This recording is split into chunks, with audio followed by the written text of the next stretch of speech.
Let's hear it for Jay. He's Caesars. He's freelance. Thank you, Matt. And I'd like to say thank you to Maria for putting this together.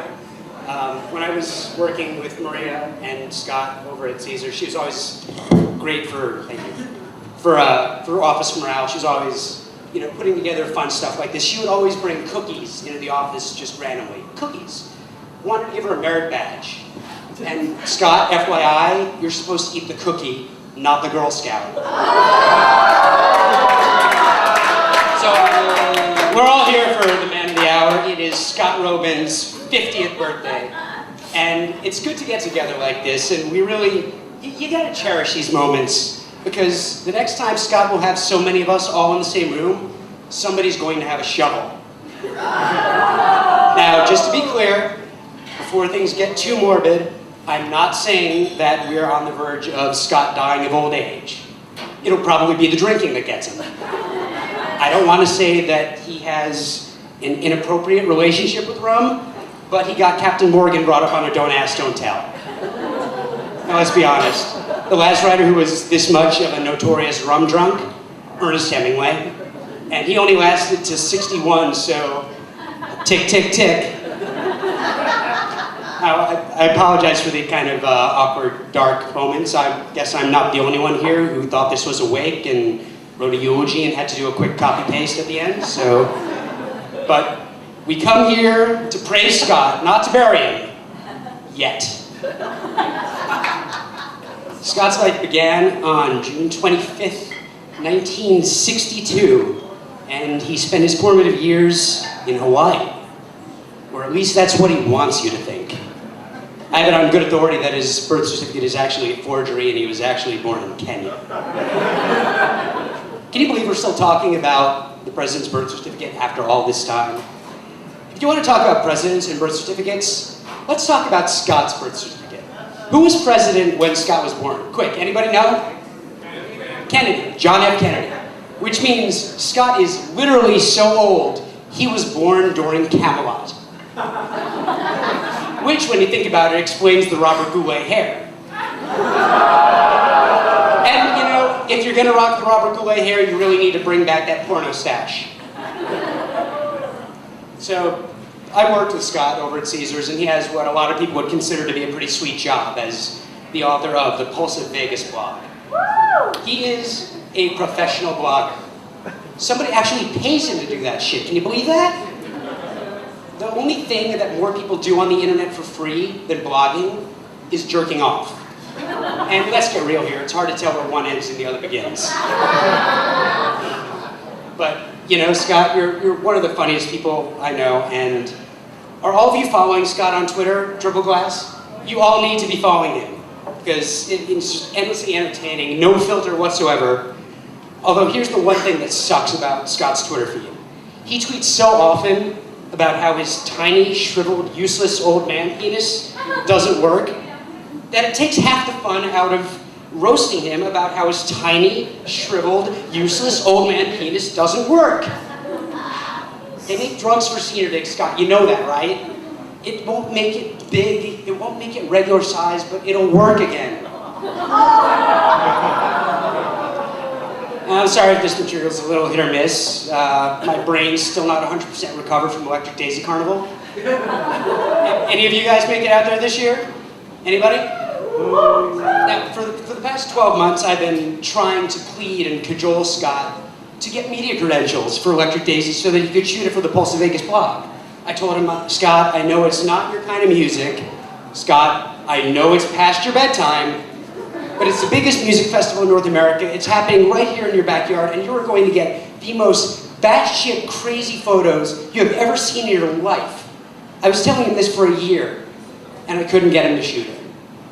I should have just told him that there will be about 50,000 18-year-old girls there who are 95% naked.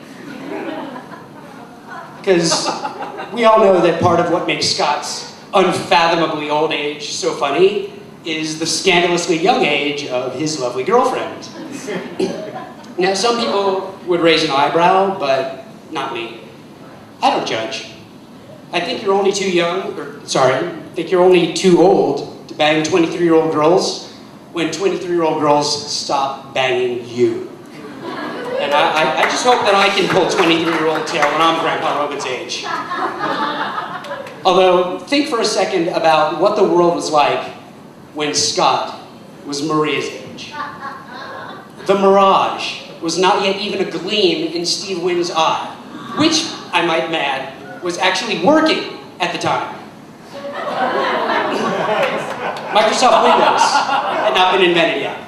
Compact discs had not been invented yet. The Nintendo had not been invented yet.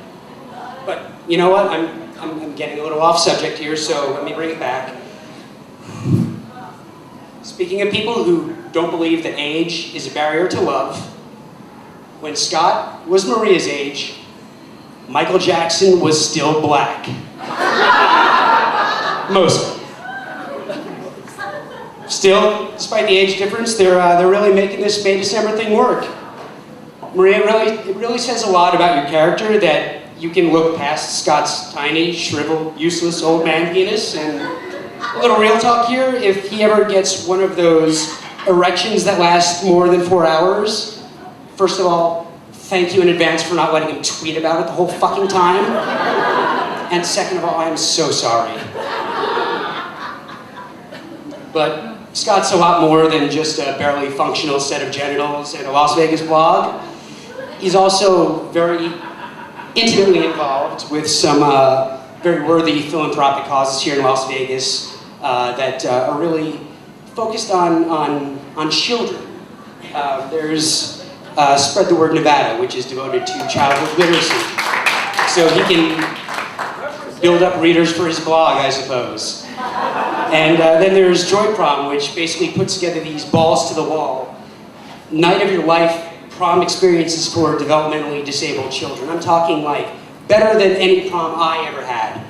So by virtue of Scott doing all this charity work with these developmentally challenged kids, he's very sensitive to the use of the word retard and retarded, which has got to be difficult for you considering that you work at Caesars. And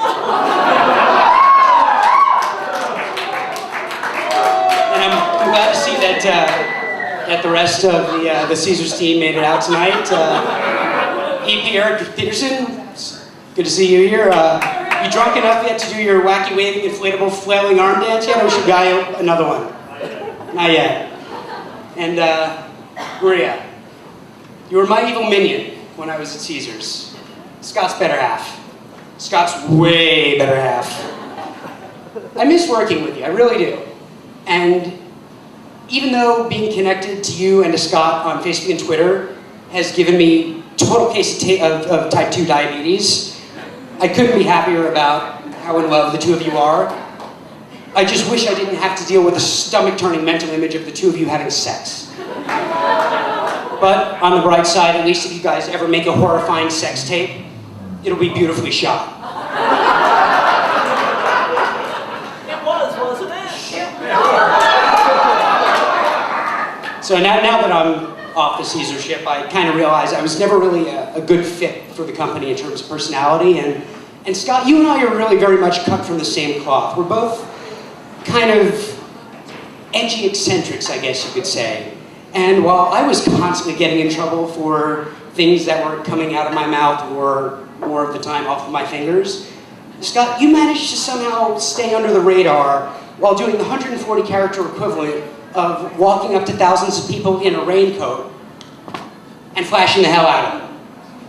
And probably the biggest thing that Scott has going for him at work is that out of everybody in power at Caesar's Palace, at Caesar's Entertainment, not a soul reads his blog. And if they did, two things would happen. First, they would shit themselves. Then they would make the blog stop being good. Because actually, you know, Scott, the Pulse of Vegas blog is better than good. It's great. It's probably the best blog of its kind. And I sincerely hope with all my heart that Gary Loveman never, ever fucking sees it. Now, for those of you who aren't Caesars people and aren't familiar with Gary Loveman, he's the CEO of the company, and he's best known for bringing the windblown Dutch boy hairstyle back in vogue, for looking like he ate the bloated corpse of Tim Russert, and for generally making terrible business decisions. Anyhow, what I'm saying is, if that fat bastard sees what you've been saying about his company all these years, you're fucked. But on the bright side, Scott, if G-Love does fire your snarky ass, you have a bright future ahead of you. Given your many accomplishments over the many,